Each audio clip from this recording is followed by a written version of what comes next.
Question کیا تھا کہ اگر کوئی بے وضو خاتون ہیں ان کے دوپٹے کا پلو قرآن پاک سے چھو جائے تو کیا وہ گناہگار ہوں گی؟ جی بالکل نہیں ہوں گی۔ بے وضو پن جو ہے وہ ہمارے بدن تک محدود رہتا ہے، یعنی بے وضو پن شرعی نقطہ نگاہ سے ایک نجاست ہے جس کو نجاست حکمیہ کہتے ہیں۔ یہ حقیقی وہ نجاست ہوتی ہے جس کو آپ دیکھ سکیں، چھو سکیں، اس کا اثر کسی اور تک پہنچ سکے، اس کی اسمیل ہو۔ اور جو ایسی نجاست ہے کہ نجاست تو ہے لیکن یہ اوصاف اس میں نہیں ہے، نہ دیکھ سکتے ہیں، نہ چھو سکتے ہیں، نہ اسمیل ہے، نہ اس کا اثر دوسروں تک پہنچے، اسے نجاست حکمیہ کہتے ہیں۔ بے وضو پن بھی ایسی ہی نجاست ہے۔ اگر اس وقت میں باوضو ہوں ویسے، اگر بے وضو بیٹھا ہوتا تو کیا آپ اس کو چھو کر بے وضو پن کو محسوس کر سکتے تھے؟ کوئی اس کی اسمیل ہوتی ہے کہ یہ نظر آ رہا ہے، کیا میں اس کو چھوں تو اس کے اوپر ایک اثر آ جائے گا؟ نہیں، تو نجاست حکمیہ ہے۔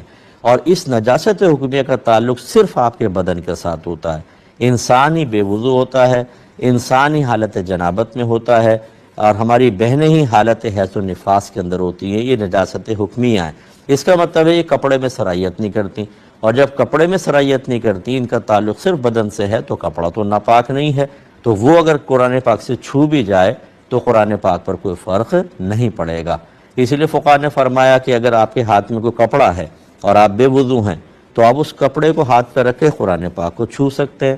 اب دیکھیں، جب قرآن پاک کو کپڑے سے آپ نے پکڑا، ڈائریکٹ ہاتھ نہیں لگا رہے، کیونکہ ڈائریکٹ بے وضو ہاتھ لگانا ہمارے نزدیک گناہ ہے، تو آپ نے کپڑے سے پکڑا۔ اب یہ دیکھیں، ہاتھ بھی کپڑے اور کپڑے قرآن پاک کو ٹچ کر رہا ہے، تو اس میں کیا مسئلہ ہوا؟ یہ تو باقاعدہ فقہاء نے اجازت دی، تو دوپٹے میں تو بدرجہ اولا اجازت ہی ہوگی۔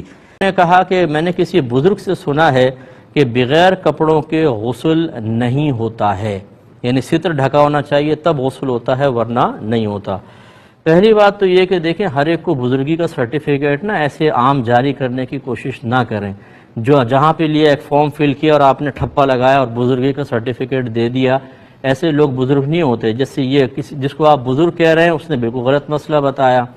اب آتا جاتا کچھ نہیں ہے، لیکن ہم جیسے عوام الناس، جیسے آپ جیسے لوگ جو ہیں وہ بزرگ بنا دیتے ہیں، جن کو نہ کچھ علم ہوتا ہے، کلمہ تک سے ہی پڑھنا نہیں آئے گا، غسل کے فرائض تک ان کو پتہ نہیں ہے، اور ہم بس داڑھی دیکھی، گلے میں مالائیں دیکھی، ہاتھ میں ڈنڈا دیکھا، انگلیاں میں انگوٹھیاں دیکھیں، صاحب بن گئے، یہ تو بزرگ بن گئے۔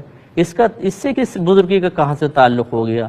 اِنَّ أَكْرَمَكُمْ عِنْدَ اللَّهِ أَتْقَاكُمْ، بے شک اللہ تعالیٰ فرماتا ہے کہ بے شک تم میں سے اللہ کی بارگاہ میں سب سے زیادہ عزت والا وہ ہے جو تم میں سب سے زیادہ صاحب تقوی ہے، اور تقوی پرہیزگاری علم کے بغیر نہیں آ سکتی، لہذا صاحب علم اور صاحب تقوی بعمل آدمی، ان سے مسئلہ پوچھیں، اور خصوصاً مفتیان کرام سے، یا ان سے نیچے درجہ پھر علماء کرام جو واقعی مسائل کو جانتے ہیں ان سے پوچھیں۔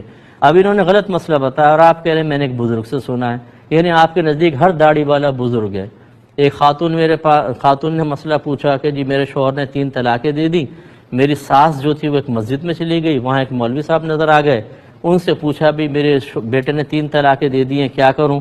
اس نے کہا 60 مسکینوں کو کھانا کھلا دیں، سب ختم ہو جائے گا۔ انہوں نے کہا 60 مسکینوں کو کھانا کھلا دیا، ہمارے گھر پہ آ کے بتایا، وہ بچی کہتی ہے کہ ہم سب جاہل تھے، میں چلی گئی اور کئی سال ساتھ رہی ہوں، اب پتہ چلا ہے کہ یہ تو مسئلہ ہی غلط بتایا گیا تھا۔ اب یہی ہوتا ہے، مسجد میں کوئی خادم صاحب، مؤذن صاحب بھی ہوں گے نا داڑھی والے، تو وہ عالم ہے ہمارے لیے، کیونکہ مسجد میں ہے۔ ایسا نہیں ہوتا ہے، آپ چلتے پھرتے کسی بھی کالے کوٹ والے کو اپنا کیس دے دیں گے، یا ہر جو ہاسپٹل کے اندر آپ کو آدمی نظر آئے گا وہ ڈاکٹر ضرور ہوگا؟ یہ چیزیں ذرا سوچیں تو کریں۔ تو خلاصہ کلام یہ ہے کہ یہ کوئی سنت نہیں ہے، یہ جو انہوں نے بتایا اور بالکل غلط مسئلہ بتایا ہے۔ کپڑے اتار کر غسل کیا جائے گا، کپڑے ڈھک کر کرنے کی کوئی ضرورت نہیں ہے، اور کپڑے اتارنے کے بعد وضو بھی ٹھیک ہے اور غسل بھی ٹھیک ہے۔ ہاں میں نے بتایا آپ کو زبان سے کچھ نہیں پڑھیں گے، یہ جو مسئلہ بتایا غلط بتایا، گناہ کبیرہ کے مرتکب ہوئے، اور آپ نے اگر اس کو آگے بتایا تو آپ بھی گناہ کبیرہ کے مرتکب ہوئے، کیونکہ غلط مسئلہ بتانا منع ہوتا ہے۔